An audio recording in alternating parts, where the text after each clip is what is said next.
right.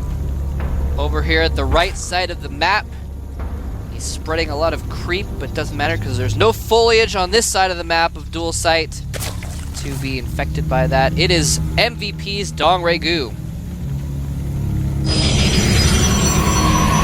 And over here at the left side of the map is our Protoss Hope. He's from the team Evil Geniuses. He is Huck.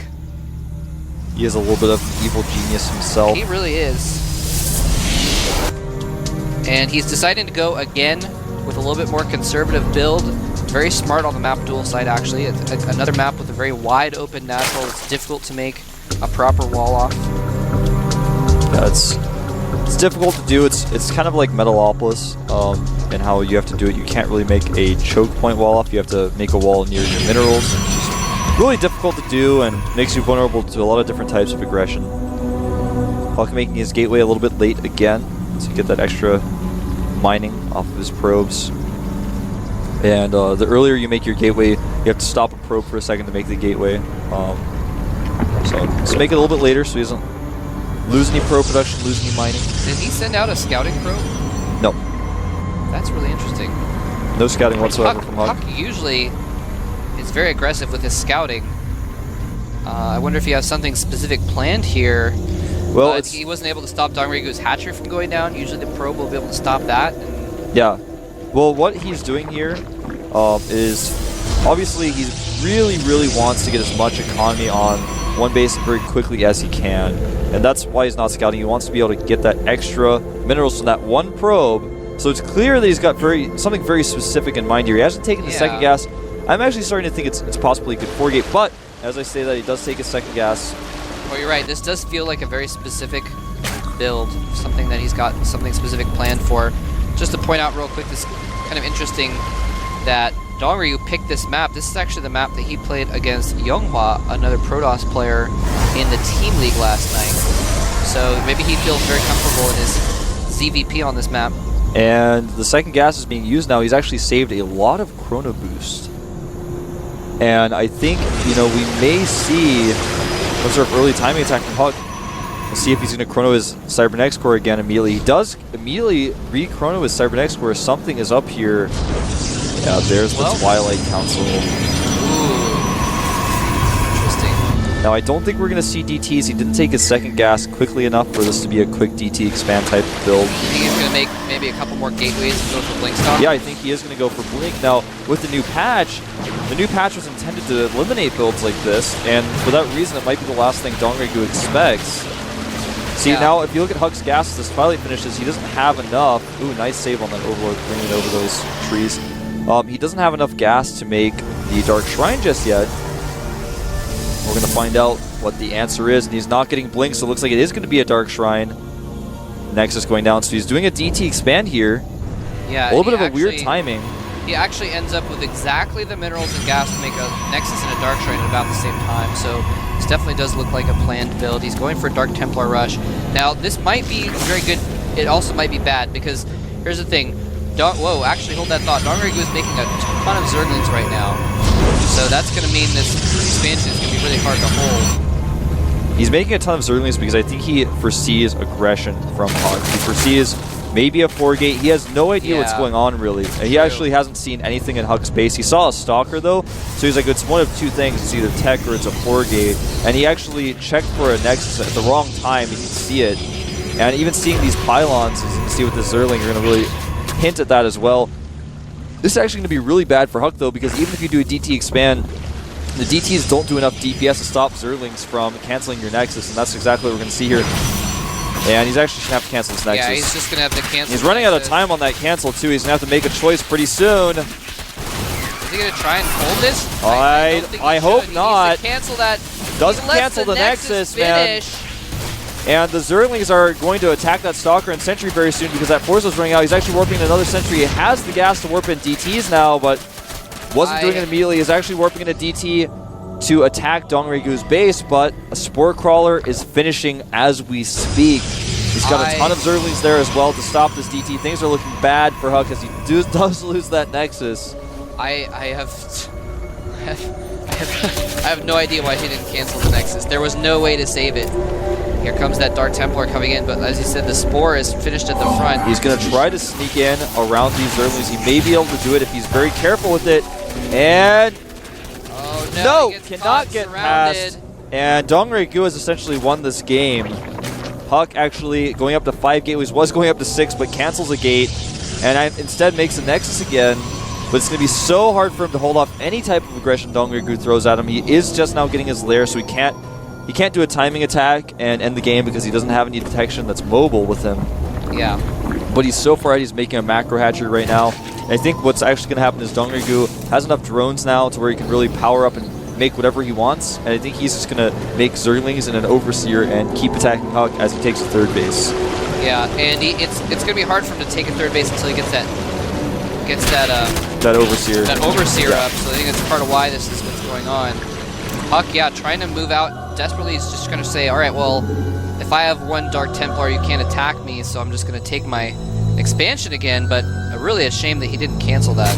Maybe he thought he needed that amount of time to buy time to get another Sentry out or another Zealot out or something. I don't know. He actually did need it, but he actually, instead of using the Sentries and Force Fields, he actually could have just held position to DT at the choke point of his ramp. But he wanted to hide the DTs, so that's why he didn't do that. So Huck's decision making there was a little bit iffy, but I understand his thought process there. Now he's got Stalkers out in the middle of the map, and his Blink's about to finish. He's actually catch an Overlord here. But with this many Speedlings out, I kind of question Huck's choice to move out with these Stalkers, but the DT does spot the Zerglings. He's going to try to get his Stalkers back in time. He has Sentries prepared to Force Field as well, but he's probably going to lose some probes here.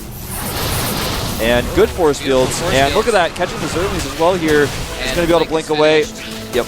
That was a close call, though, on several accounts. He's going to lose a Stalker or two, but that's okay. Lose a few Stalkers. Nice blink there. Catching the last Zerglings as well. Really good trades for Huck. It's interesting how the Zerglings, like, if an Overlord dies, this is like a random tangent, I'm sorry, but if an Overlord dies, it, like, explodes, and there's this giant splorch sound. Oh, nice! Catches the third drone before it can go over and create there. That is why he can't get his third until he does have full detection. But, like, if an Overlord dies, it, like, splorches. If a Queen dies, it splorches and goes everywhere. If a Zergling dies, it goes... Like, there's this tiny little popping sound, and that's it. Shows you how insignificant Zerglings are, man. Yes. Well, Huck has actually sent a Zealot to join up with the DT that denied that base, but there is an Overseer and way more Zerglings than those two can handle, so his Stalkers is going to have to use those. It looks like he does have enough Stalkers hold this. He's going to kill the Overseer. This is another reason why Huck got Blink. There's a pretty common follow-up to the DT expands to get Blink to kill Overseer so you can continue to poke with these units, but this is not a good poke by Huck. He actually needs to get the hell out of there, man. Yeah. He was hoping that there wouldn't be too many spines there, or, you know, something he could just snipe the Spore Crawler so the DT can do some damage. But these Zerglings catching the Stalkers off guard. He's gonna lose really bad for Huck. He's going to be able to blink again soon. Yeah, but he has to do it at the exact right moment, and that was the moment there. So losing a few Stalkers, DongRaeGu remaining ahead, but he lost his Overseer, and there's still a Dark Templar denying the third base for Huck. Infestors are out as well, and did he get the pathogen glands? Yeah, he did. Okay, he did at the right timing to it, perfect timing. So all the Infestors he made, which is in fact 5 right now, he's got 2 more on the way. He doesn't have a total of 7 Infestors with energy. Roach Speed is on the way, +2. Melee weapons is done. And actually, we may see DongRaeGu just end the game with these Infestors right now. I hope he doesn't try to do Infested Terrans, because that's not going to work very well. There are cannons going up. But if he fungles all of the units of Huck repeatedly, he should be able to break this quite easily. But, yeah, you know, with how much energy he has, the Infested Terrans could potentially work. Yeah, well, I mean, there's nothing that can do AoE damage. There's no Colossus or anything like that. And there's a cannon there. He's able to see the Infestors. He picks off most of the Infestors. They do get their Terrans down, but they all die except for 2. And it's going to be very difficult for Huck to hold this. So many Zerglings streaming in. The Barbarians are at the gates, and the gates are made of force fields that will run out, but he does kill enough in time. That was actually a huge victory for Huck. That was the best thing, the best he could have hoped for. Infestors walking into his photon cannons. Yeah. No scouting whatsoever from DongRaeGu. He just decided to blindly attack there, and he's paying for it. Huck actually now has a larger army than DongRaeGu, and he's knocking at his doorstep, and DongRaeGu doesn't have really any energy left on those Infestors because he used the majority of it. But what he does have is Spine Crawlers and a decent amount of Roaches that will have Roach Speed. He's got +1 weapons on the way for those roaches as well. So Huck actually decides to turn back, knowing that DongRaeGu doesn't have a third base at the top. But what Huck hasn't scouted yet is that DongRaeGu took a third base at the other location instead. Yeah, I think Huck thinks he's on a 2-base versus 2-base here, but that's changing very quickly. Yeah, the third base at the right is going to be the crucial thing here. And now, this time, going in, he does do some fungals, I believe. Fungals were off, he's able to blink back. I'd like to see him just turn around. I couldn't tell on my monitor. Did he fungal or not? He did fungal, but he didn't catch very many of the units. I'd like to see DongRaeGu just turn back. There's no reason to try to attack into a Stalkers and Photon Cans with a better concave here. It's okay to trade like he's doing now against the units that warp in. Well, there's no reason for him to commit to an attack. He's got a third base going up. He knows the Huck doesn't have a third. Yeah, that's the thing is Huck can't really take a third right now. And DongRaeGu is just going to slowly get a large advantage here. Huck really has taken what looks like a auto loss with everything that he did, how it failed, how he lost his Nexus. He's actually been able to fight back quite nicely here. But that quite worked like he wanted to. He's going to engage. He hopefully just trades and doesn't decide to commit here. But he's got so many roaches, it looks like he just can't help it, man. He's going in. And the Infested Terran's doing a lot of extra damage. No force fields this time. The force fields are what saved him from these roaches before, but he didn't have those sentries anymore. He lost them in the middle of the map. And there's just so many roaches. He's desperately trying to warp in more Stalkers at both locations. Is it going to be enough, though? The Blink Micro may be enough to hold this off. Yeah, good fungals, and Infested Terran's doing a lot of extra damage, but DongRaeGu does get pushed back. But even so, he's traded so nicely here. He's about 50 supply up. He's making more Infested. He's got a Spire on the way. A bajillion Zerglings running across the map. Actually, a bajillion. Not 46, but about a bajillion. Exactly 1 bajillion. Precisely amount. And he's just going to try and break Huck, it looks like. He's like, all right, well, I actually have a better economy, and I killed most of your army. He's just going to keep trading. And baits a force field out. He's going to do it again, most likely. Huck just desperately trying to hold. He knows if he loses this, he's got no chance, and DongRaeGu will just advance. So he's just trying to do what he can. Waits for that force field to wear off. One force field goes down, he casts another one. And a third to make that choke smaller, but the pylon goes down, and he actually does force it back, though, just with a pure concave advantage. Yeah, Huck needs to make something happen here. He needs to hide a gold base or something. He needs to try to sneak probes out, but DongRaeGu is just doing such a good job of scouting. But he does get a probe out, actually. Just as I say this, he's sending a probe, but the Zergling finds it.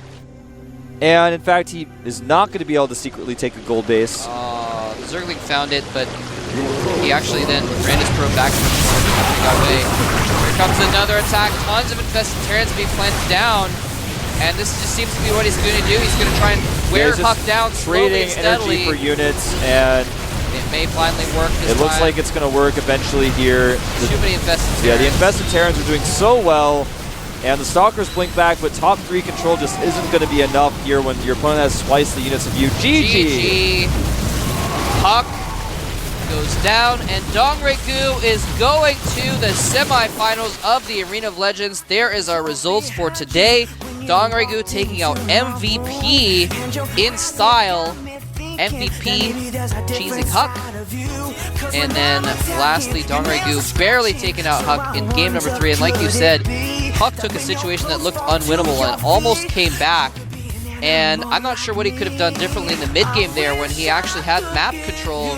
I don't even know how he lost it other than the fact that, you know, he just got caught in a gap. Did he just get caught in a bad position in the middle and lost too much? Or? Yeah, he lost a lot of Stalkers in the middle of the map. Oh, that's right, yeah.